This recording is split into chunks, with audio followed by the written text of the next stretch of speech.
The Celtic people of the north used to believe that during the fall season their year began. And actually for the Celtics, their New Year's was November 1st. October 31st was the final day of the year for the Celtic people of the north. And that day was called the Day of Samhain. And this individual, wal-iyadhu billah, was supposed to be their god of the spirits of the dead, of evil again. And according to their belief, the evil spirits would rise to the surface and would terrorize people on that evening. And on that evening, if you did something wrong to a person, they'd come back to get you on that night. So some people would put on a disguise, so you couldn't recognize them on October 31st on that evening, and then they would be safe. Also, they would burn fires. Now the only thing we find left of that is the jack-o'-lantern that they would put inside of their window made from the pumpkin. What actually happened in Europe is that the church moved All Saints' Day, a day for the saints. They moved it from May 13th to November 1st in 1834 AD.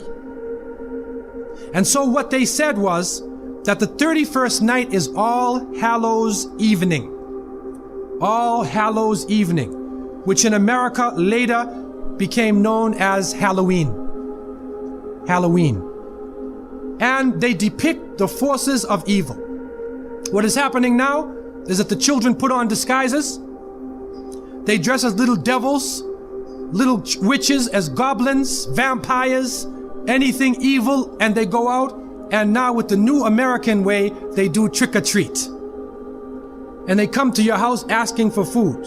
And some Muslims, they send their little children and they're in little disguises. How are you going to dress and go out there? And so to send a Muslim child out to trick-or-treat is a demeaning, lowering thing. You ask them to beg people for food. Then they're dressed up as a way that they're not.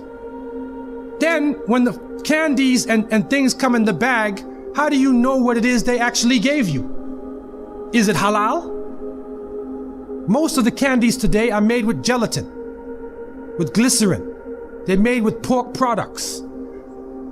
And what is also happening is that there are some evil, wicked-minded people who are attacking children on that night. They openly say on the television, do not send your children trick-or-treating by themselves. Do not go in darkened streets. Move as a group. Don't go to a house that you don't know the people on the inside.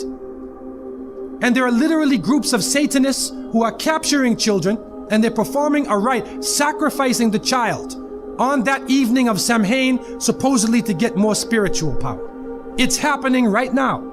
And so from so many angles, Muslims should have nothing to do with Halloween.